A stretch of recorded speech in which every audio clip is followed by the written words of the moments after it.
თბილისის მერი დავით ნარმანია გვერდება პირდაპირ ეთერში, მე მას მივესალმები. დიდი მადლობა თქვენი დროისთვის, ბატონ დავით. მოგესალმებით გიორგი, მივესალმებით ჩვენს ტელემაყურებლებს. დიდი მადლობა. რატომ ეს კითხვები, ცხადია ხა ჟურნალისტის პოზიციიდან გამომდინარე, ადეკვატურია და მაგრამ თბილისის მერიასთან მიმართებაში ეს კითხვები ყველაზე მეტად ისმის. რამ გამოიწვია თქვენი აზრით კითხვების ეს კასკადი, მოდი ესე ვიტყვით, რომელმაც ცალკეულ შემთხვევაში კამპანიური ხასიათიც მიიღო.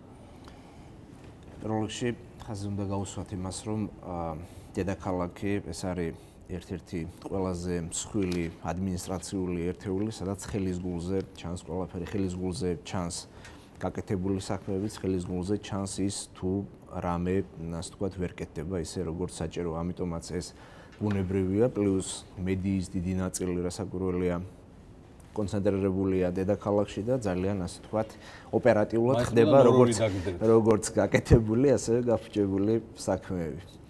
მაესტროდან ორ-ორი ეს საინტერესო ძალიან საინტერესო. არა და კარგი ინსპირაცია მიეცით ჩვენ ტრადიციულ ანონსებს. მადლობა თქვენ ამისთვის.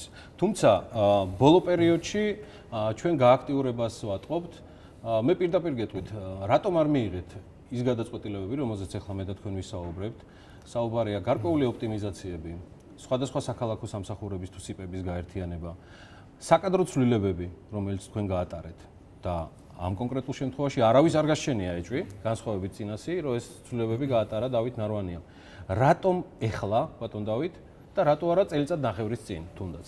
მნიშვნელოვანია ის, რომ წელიწად-ნახევრის წინ ჩვენ ძალიან ბევრი პრობლემა ჩავიბარეთ და ძალიან კარგად ახსოვს ჩვენს თანამოქალაქეებს ის თუ რა დაგვახვედრეს ჩვენმა წინამორბედებმა, თუმცა ამაზე არაერთხელ ვისაუბრეთ და დღეს სპეციალურად აღარ შევჩერდები. მე უფრო ხაზს გავუსვამ იმას, თუ რა გავაკეთეთ ამ წელიწად-ნახევრის განმავლობაში და ახლა სად ვდგევართ და გაკეთებას ვაპირებთ. მნიშვნელოვანია ის, რომ ჩვენ რეფორმების თვალსაზრისით მუშაობა ჯერ კიდევ 2014 წლის ბოლოს დავიწყეთ, როდესაც გარკვეული ასე ვთქვათ ადმინისტრაციული რესურსები შევამცირეთ და ეს ხარჯები მივმართეთ შესაბამისად პროექტების და პროგრამების განსახორციელებლად.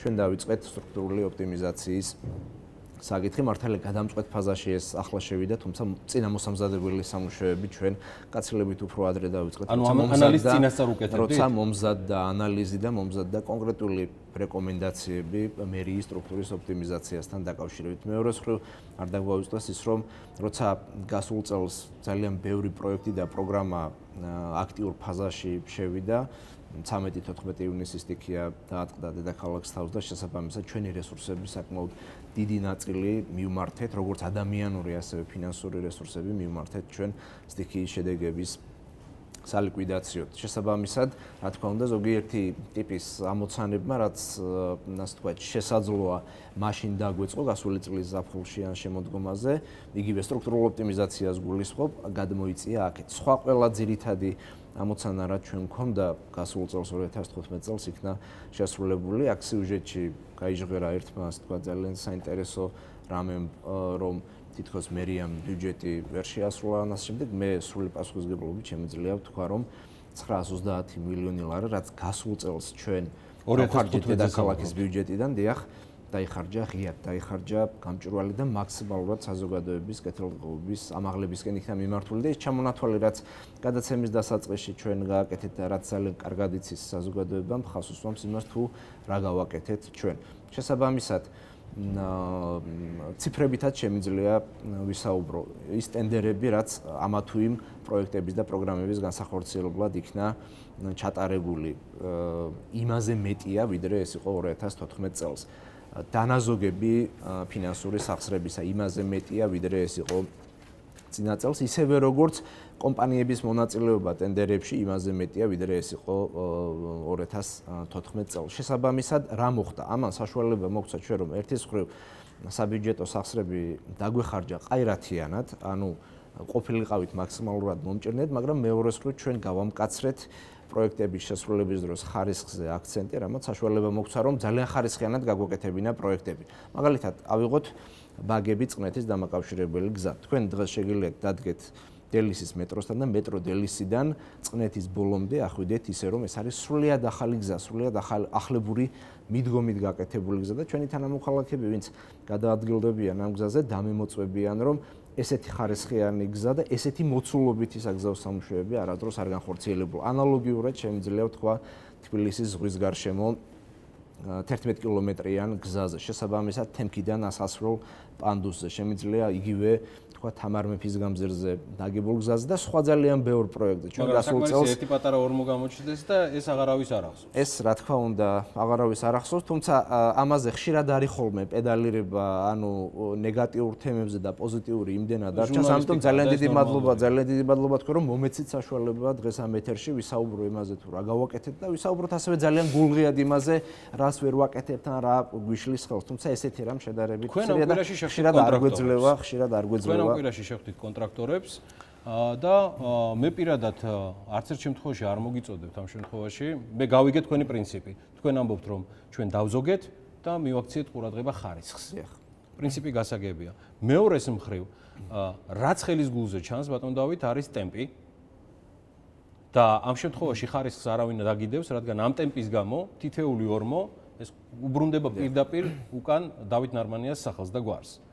მეორეს მხრივ, თქვენ ამ კვირაში ატარებთ ჩემთვის ყოველ შემთხვევაში პირველ შეხვედრას კონტრაქტორებთან, აძლევთ კონკრეტულ ვადებს და ეუნებით, რომ შეასრულონ დროულად დადგენილ ვადებში და რა ცხადია ხარისხიანად. რატო არ შედგა ეს შეხვედრა აქამდე? ან ყოველ შემთხვევაში დგებოდა სამუშაო ვითარებაში და ჩვენ არ ვიცოდით? ეს არის პირველი შეხვედრა კომპანიები, რომელთანაც ჩვენ ქონდა რამდენიმე დღის წინ შეხვედრა, ეს იყო რიგით, ასე ვთქვათ, მეოთხე შეიძლება მეხუთე შეხვედრა ჩემი მმართველობის პერიოდში. ეს იყო ყაზტრანსგაზი, ეს იყო თელასი, ეს იყო სარეკლამო კომპანიები, ეს იყო კომუნიკაციური სერვისების მიმწოდებელი კომპანიები, რომელთანაც ჩვენ პერიოდულად გვაქვს სამუშაო შეხვედრები, ზოგიერთი მათგანი შუქდება საინფორმაციო საშუალებები, ზოგიერთი მათგანი ძალიან ტექნიკური და მუშა შეხვედრაა, შესაბამისად არ არის, ასე ვთქვათ, აუცილებელი მათი გაშუქება, შესაბამისად ჩვენ მიდგომები ყოველთვის გვაქვს ერთი და იგივე. ამ შემთხვევაში ეს კონკრეტული შეხვედრა, რაც რამდენიმე დღის წინ შედგა, მიზნად ისახავდა იმას, რომ ქალაქი ვიზუალური თვალსაზრისით მოგვეწესრიგებინა, ანუ ქალაქის იერსახე, რომელსაც თითოეული ჩვენი თანამოქალაქე ამჩნევს, რომ ზოგიერთ შემთხვევაში ზამთრის სეზონის გასვლის შემდეგ არ არის, ასე ვთქვათ, მოწესრიგებული, მოვაწესრიგოთ ეს ყველაფერი. იგივე საინჟინრო ნაგებობები, კონსტრუქციები უნდა შეიღებოს, რომ ვიზუალური თვალსაზრისით კარგად გამოიყურებოდეს. მეორე მხრივ, შენარჩუნებული იქნას ისინი, რათა ადრევე არ გამოვიდეს მწყობრიდან და ასე შემდეგ. ჩვენ მქონდა საგზაო კომპანიებთან შეხვედრა, ვინც ტენდერში გაიმარჯვეს. გასულ წელსაც რამდენიმე ესეთი შეხვედრა ჩავატარეთ, იმისათვის, რომ მათ გავაცნოთ საერთო მიდგომები. როცა ჩვენ მოვედით, გიორგი, ძალიან ხმამაღლა მინდა ვთქვა ის, რომ მხოლოდ და მხოლოდ 1 წლის გარანტია იდებოდა კონტრაქტებში გზების საგზაო სამუშაოების შესრულებასთან დაკავშირებით. ანუ საკონტრაქტო ვალდებულებას გულისხმობს. რომ 1 წლის განმავლობაში არ გაფუჭდებოდა ეს გზა და თუ ეს გზა გაფუჭდებოდა 1 წლის შემდეგ, მუნიციპალიტეტს უნდა ეს ზიანი აენაზღაურებინა, ანუ თვითონვე უნდა დაექირავებინა ახალი კომპანია და თვითონვე მოეგვარებინა ეს საკითხი, მაშინ როცა ჩვენ გავზარდეთ 3 წლამდე სახელშეკრულებო საგარანტიო ვალდებულება. ეს ნიშნავს იმას, რომ კომპანია ვალდებულია 3 წლის განმავლობაში თუ მის მიერ შესრულებული საგზაო სამუშაოს შედეგად გაჩნდება დეფექტი, მან უნდა აღმოფხვრას თავისივე ხარჯებით ეს დეფექტი. ამიტომ კომპანია კარგი გაგებით ჩვენ იძულებული გავხადეთ ესეთი კომპანიები, რომ უფრო მეტად ხარისხიანად გააკეთოს სამუშაოები, რა თქმა უნდა, რათა გარკვეული პერიოდის შემდეგ ისევ არ მოუწიოთ დამატებითი ხარჯების გაღებამ და ბევრი რამ მოვაწესრიგეთ. არავინ არ იცის, მაგრამ ერთ ძალიან საინტერესო ციფრს ვიტყვი. მხოლოდ დედაქალაქის მერიის ცენტრალური სამსახურების მიერ 1000 კონტრაქტი დაიდო 2015 წელს. წარმოიდგინეთ 1000 ტენდერის ჩატარება, 1000 ტენდერის ჩატარება, შესაბამისად შერჩევა შეფასება ობიექტურად, შესაბამისად კონტრაქტის დადება და ამ სამუშაოებზე და იგივე სახელის სამსახურების მიწოდებაზე ზედამხედველობის ამ 1000 კონტრაქტიდან, რომელიც დარწმუნებული ვარ, ყველა კეთილი და სამეურნეო ზრახვით არის გაკეთებული. მე არანაირი უფლება არ მაქვს ამაში ეჭვშევით, ანუ რჩება შემდეგი.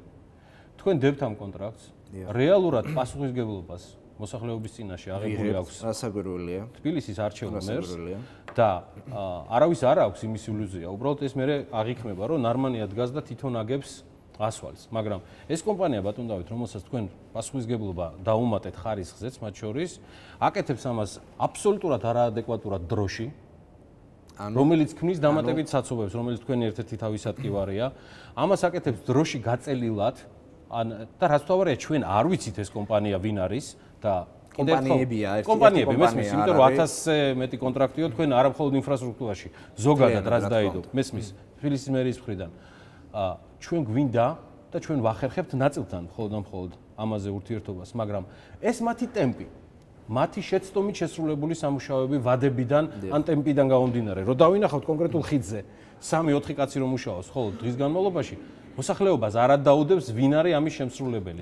ამას როგორ მივყვეთ? ამას ესეთი გამოვასწოროთ. მოსახლეობას არ აინტერესებს ვინ არის შემსრულებელი. მოსახლეობის წინაშე პასუხისმგებლობა აღებული აქვს არჩეული ქალაქის მერს და იმ გუნდს, რომელიც არის ქალაქის მერთან ერთად. სწორედ ამიტომაც არის, რომ ჩვენი მხრიდან კაცრდება და გასულ წელსაც ესე იყო, თუმცა წელს განსაკუთრებული სიმკაცრე იქნება სამუშაოების შესრულების ტემპთან დაკავშირებით და ჩვენ თითეული მოქალაქისგან ვიღებთ სატელეფონო ზარებს, შეტყობინებებს, სხვადასხვა სახის გზავნილებს და თუ მათ რამე არ მოწონთ იგივე მათ შორის ტემპებთან დაკავშირებით ჩვენ მყისიერ რეაგირებას ვაკეთებთ. თუმცა ჩვენი ზედამხედველობის სამსახური და შესაბამისად სამუშაოების შესრულებაზე პასუხისმგებელი უწყებები რა თქმა უნდა ყოველდღიურად იმყოფებიან ადგილზე და განსაკუთრებით მნიშვნელოვანი პროექტების და სამუშაოების შესრულებასთან დაკავშირებით მე როგორც ქალაქის მერს ყოველდღიურად მაქვს ოპერატიული ინფორმაცია, ანუ ზედამხედველობის სამსახური როცა ამოწევს კონკრეტულ არეალს ან ამოწევს კონკრეტულ პროექტს, რა თქმა უნდა მე ის მაწვდის ინფორმაციას კონკრეტულად თქვათ,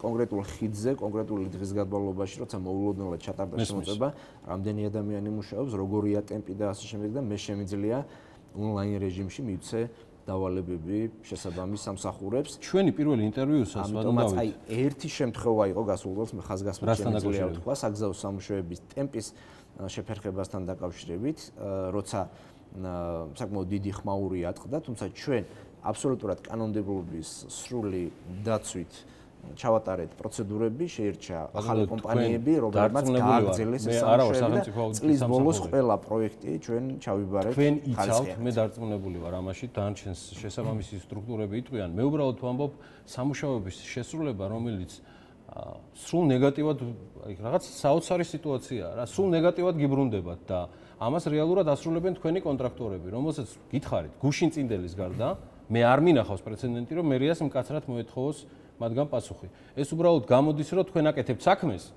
რომელიც თქვენს წისქვილზე ასხავს წყავს სრულ ნეგატივში. აი ამას რა უშუალოდ? ამას უნდა ყველა მივხედოთ ერთად. ჩემი ვალიც არის, თქვენი ვალიც არის და თქვენი კოლეგების ვალია პირველ რიგში, რომ უფრო მეტი ინფორმაცია მივაწოდოთ საზოგადოებას, უფრო ოპერატიულად მივაწოდოთ ეს ყველაფერი და მივაწოდოთ არა მხოლოდ ასე ვთქვათ, იმაზე თუ სად რა ასე ვთქვათ, უცებ გაფუჭდა, რა თქმა უნდა, იმაზეც უნდა მივაწოდოთ, მაგრამ უფრო მეტი დოზით გვჭირდება ინფორმაცია იმის შესახებ თუ სად რა კეთდება. თქვენი კომუნიკაცია ბიზნესთან, ბატონო დავით, დეველოპერებთან იგივე. ხომ არ თვლით, რომ აქ, ვთქვათ, რამდენიმე გადაწყვეტილება თქვენ მიიღეთ კაორი კოეფიციენტთან მიმართებაში, რაღაც გარკვეული დეტალები წინა წლებში გამარტივდა, რომ აქ შეიძლებოდა უფრო მეტი გამარტივება. ან იგივე მაგალითად, მე არ ვიცი, რამდენად ზის თბილისის მერის სერვისები იმ მომავალ ინიციატივაში, რასაც გიორგი კვირიკაშვილის კაბინეტი აპირებს ინვესტორებისათვის ერთიანი ფრონტ-დესკის შექმნასთან მიმართებაში, მაგრამ რაღაცა ანალოგიური რომ გეზრუნათ იგივე ინვესტორებისთვის და ბიზნესმენებისთვის. ამაზე ხომ არ აპირებთ რაღაცა კონკრეტული ნაბიჯების გადადგმას? რასაკვირველია, ჩვენ ბიზნესთან გვაქვს კომუნიკაცია და ამ კომუნიკაციის ფარგლებში პერიოდულად ხდება შეხვედრები როგორც ჩემი მხრიდან, ასევე პასუხისმგებელი მოადგილეების და შესაბამისი სამსახურების მხრიდან.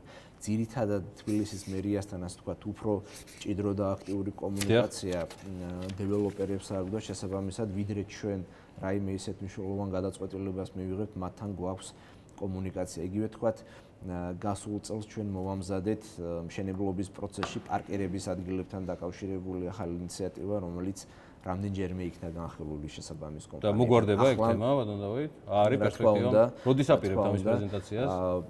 ასევე ჩვენ მიმდინარე ეტაპზეც მუშაობთ გარკვეულ რეფორმაზე, ამას დავარქვით ეგრეთ წოდებული გარდამავალი პერიოდის რეფორმა და გარკვეული ცვლილებები, ვიდრე ქალაქის განაშენიანების ახალი გენერალური გეგმა ექნება, რომელიც მომზადების სტადიაში იცით თქვენს და საზოგადოებას. მანამდე დროებითი რეგულაციები გვექნება. გენგეგმას რაიმე ვადები აქვს, ამასაც დაახლოებით, რასაკვირველია, ამასაც დაახლოებით 1 კვირა 10 დღის ვადაში ჩვენ შევხვდებით დეველოპერებს და გავაცნობთ ამ გარდამავალი პერიოდის ინიციატივებს. გენერალური გეგმისთვის აღებულია 18 თვიანი მოსამზადებელი ვადა და ძალიან ინტენსიურად მიმდინარეობს მუშაობა, საიდანაც 6 თვე გადის უკვე და დაახლოებით 1 წელი დაჭირდება იმისაც, რომ სრულყოფილი გენერალური თქვენი მოადგილეები ახსენეთ და გავაგრძელებთ ჩვენ რასაკვირველია ბიზნესთან კომუნიკაცია. ეს პროცესია და ეს აუცილებელიც არის. მე მგონი ბევრი სასარგებლო რჩევა წამოვა. დარწმუნებული ვარ. თქვენი მოადგილეები ახსენეთ. ბოლო პერიოდის გააქტიურება თქვენი უკავშირდება გარკვეულ საკადრო ცვლილებებს, რომელიც თქვენ განახორციელეთ თბილისის მერიაში. საუბარია თქვენს მოადგილეებზე და ბოლო პერიოდში განსხვავებით ბევრი ფედერალური სტრუქტურისგან, ამას ღიად ვამბობ და ამის საჭიროება უბრალოდ ხელის გულზე დევს და ჩანს, ცხადია ეს მათი გადასაწყვეტია, თქვენ დაიწყეთ გარკვეული ოპტიმიზაციები, რომელსაც ბუნებრივია ჩვენ მივყვებით და გვაინტერესებს დეტალები, თუმცა თქვენ დაიწყეთ საქალაქო სამსახურების, სიპების, სხვადასხვა მუნიციპალური სამსახურების გაერთიანება. გულდასაწყვეტია გადაწყვეტილება, რომ ჯერ ისთვის შეიქმნა და შემდგომ დაიხურა ალეკო მარგიშვილის უწყება და მეწარმეობის კუთხით, ანუ თქვენ შეინარჩუნებთ თუ არა იმ ტრენდს, რასაც აპირებდით თბილისის მეწარმეობის ცენტრიდან გამომდინარე. აი ამაზე თუ შეიძლება 2-20 სიტყვით. ჩვენ ვინაიდან უკვე მომზადებული გქონდა სტრუქტურული ცვლილებების პროექტი და კვლევა ჩატარებული გქონდა და წინამოსამზადებელი ყველა ეტაპი გქონდა გავლილი, საშუალება მოგვეცა რომ მალევე დაგვეწყო ოპტიმიზაციის პროცესი, თუმცა ფედერალური უწყებების დონეზეც რასაკვირველია ეს დაგეგმილია და ეტაპობრივად გაგრძელდება რეფორმები, რასაც ცენტრალური ხელისუფლება ახორციელებს ამ თვალსაზრისით.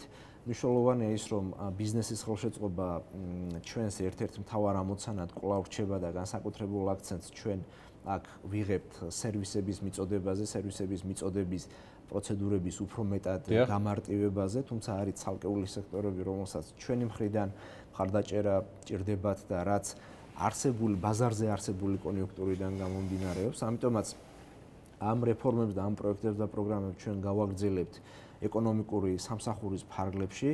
როცა ჩვენ მოვედით ეკონომიკურ სამსახურს, ეკონომიკური პოლიტიკის სამსახური ერქვა, თუმცა პოლიტიკა მუნიციპალიტეტის დონეზე ცოტა რთულად განსახორციელებელია პოლიტიკას ეკონომიკის სექტორში ატარებს ცენტრალური მთავრობა, ხოლო აღსრულებად ცალკეული ასე ვთქვათ, მუნიციპალური ვალდებულებებისა ახორციელებს და განვითარებას ხელს უწყობს მუნიციპალიტეტები. სწორედ ამიტომ იგივე ევროპის ძალიან ბევრი ქვეყნების გამოცდილებაზე დაყრდნობით ამ რეფორმების პროცესში ჩვენს ეკონომიკურ სამსახურს ერქმევა ეკონომიკური განვითარების სამსახური, რომელიც ბიზნესის განვითარებასთან დაკავშირებულ პროექტებს და პროგრამებსაც განახორციელებს. როცა ჩვენ მეწარმეობის ხელშეწყობის ცენტრი შევქმნით, მაშინ სხვა მოცემულობა იყო, მაგრამ მუდმივად ცვალებადი გარემოს პირობებში ახლა გაცილებით უფრო ასე თქვა სხვა მოცემულობის წინაშე ვდგავარ და გარდა ამისა, როცა დასრულდა ჩვენი კვლევა და შესაბამისად ასე თქვა საერთაშორისო პრაქტიკის ანალიზით, აქედან გამომდინარე მივიღეთ გადაწყვეტილება, რომ ეკონომიკურ განვითარებასთან დაკავშირებული უწყებები ერთ სამსახურში გაერთიანდეს. ეს არ იქნება მხოლოდ მეწარმეობის ხელშეწყობის ცენტრი,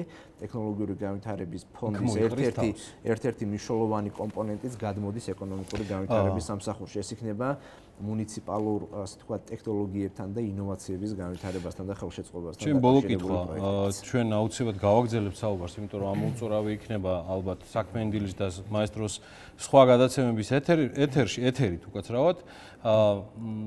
თქვენ დაანონსეთ და ინვესტორების წინაშე წარადგენთ ახალი პროექტი, სახელწოდებით ახალი თბილისი, რომელიც აღმაშენებლის გამზირისა იმ ბოლო მონაკვეთს, ვიდრე ზარბუკენის მოედნამდე უკავშირდება. მსგავსად ამ პროექტისა, რა არის კიდე გადაწყვეტილება ვადნდავი? მე ვიტყოდი ბოლო მონაკვეთს არა, ერთ-ერთ მნიშვნელოვან მონაკვეთს, იმიტომ რომ ეს მართლაც კულტურული და ისტორიული მემკვიდრეობის ძეგლებით დატვირთული მონაკვეთია. აღმაშენებლის გამზირზე ამ მონაკვეთში, რომლის სრული რეაბილიტაციაც ჩვენ დავიწყეთ, 45 სახლიდან 38 არის კულტურული მემკვიდრეობის ძეგლი. ამით ჩვენ რამდენიმე მნიშვნელოვან ამას ვაკეთებთ. ერთის მხრივ ეს არის ჩვენი კულტურული მემკვიდრეობის დაცვა და შენარჩუნება, იმიტომ რომ ძალიან ბევრი ძეგლი დაშლის პირას იყო და ამით გადარჩებიან ისინი. მეორეს მხრივ ამით იზრდება აღნიშნული უძრავი ქონების ფასი და შესაბამისად მათი მესაკუთრეებისთვის ეს უფრო მეტი და დამატებითი შემოსავლების მიღების წყარო ხდება და მესამეს რო ეს იქნება ძალიან კარგი გარემო ტურისტების და ვიზიტორებისთვის.